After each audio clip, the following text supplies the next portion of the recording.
Ftehim iffirmat bejn il-Kunsill Belti u Alf Mizzi Foundation ifisser li l-lokalità se jkollha community worker li se jieħu ħsieb l-għaqdiet u x-xogħol tal-komunitajiet fil-lokal. F'konferenza tal-aħbarijiet Alexej Dingli, is-Sindku tal-Belt Valletta, spjegalna aktar dwar din il-funzjoni. Għalhekk permezz din l-inizjattiva ħankunu qed nittakiljaw nies li għandhom ċertu challenges, pereżempju l-anzjani. Għandek ħafna anzjani l-belt li jew maqfulin fid-dar tagħhom, jew nkella għandhom problemi biex jindew mill-bżonnijiet ta' kuljum. Permezz din l-inizjattiva ħanaraw kif nibdew noħolqu servizzi ġodda propju biex ngħinu dawn in-nies. Għandek il-kwistjoni taż-żgħażagħ li ħafna żgħażagħ għandhom bżonn dik l-għajnuna ekstra akademika biex jirnexxu propju fil-ħajja tagħhom.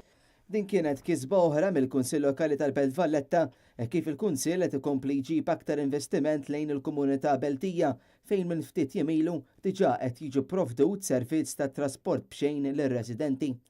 Ħadna l-kummenti wkoll ta' Julian Zammut minn Alf Mizzi Foundation fejn spjegana lan wara dan kollu. Aħna nippruvaw insaħħu il-komunità Beltija li la tiddajjef bħalma id-dajfa wkoll komunitajiet f'postijiet simili, naħa tal-port pereżempju.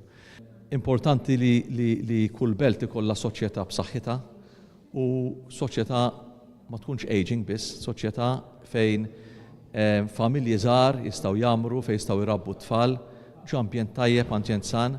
Preżenti għal din il-konferenza kien hemm ukoll il-kellim tal-Oppożizzjoni għall kunsillu Lokali Robert Kutajjar fejn elenka l-fatt li fid-dokument tal-Partit Nazzjonalista dwar ir-riforma tal-Kunsilli kien hemm 80 proposta u qal li sfortunatament ir-riforma ppreżentata mill-Gvern ma tantx qed tħares l-impenn soċjali.